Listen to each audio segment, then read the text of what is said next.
بسم اللہ الرحمن الرحیم۔ گھریلو ٹوٹکے۔ ہونٹوں کی سیاہی دور کرنے کے لیے ٹماٹر اور کھیرے کا رس ہونٹوں پر لگائیں، کچھ دنوں میں خاطر خواہ نتائج حاصل ہو جائیں گے۔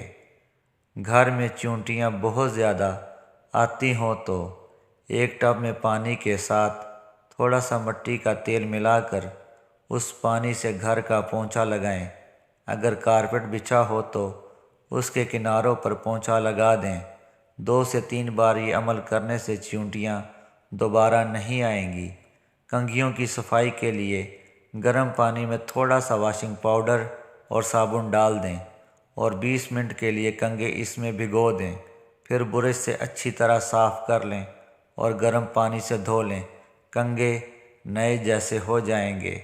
اگر گوشت پکاتے یا بھونتے وقت جل جائے تو اس میں آدھی پیالی دودھ ڈال دینے سے جلے گوشت کی بو نہیں آتی۔ کھانا پکاتے وقت اکثر خواتین کا ہاتھ جل جاتا ہے، اس کے لیے شہد آدھی پیالی، ہلدی اور گھی 1 چمچ لے کر انہیں مکس کر کے فریج میں رکھ دیں۔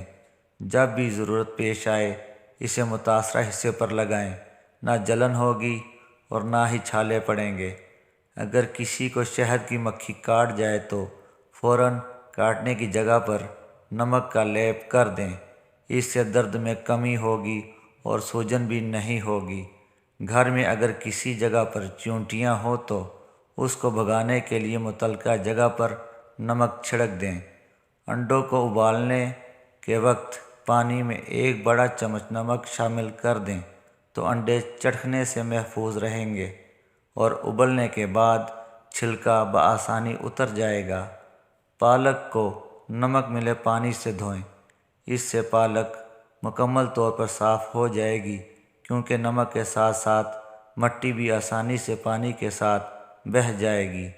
منہ کی بدبو دور کرنے کے لیے 1 چمچ نمک اور 1 چمچ کھانے کے سوڈے کو 1 کپ پانی میں شامل کریں اور اس سے غرارے کریں۔ استری کی سطح کو صاف کرنے کے لیے استری کو گرم کریں اور ایک کاغذ پر نمک چھڑک لیں۔ اب گرم کی ہوئی استری کو اس کاغذ پر پھیریں۔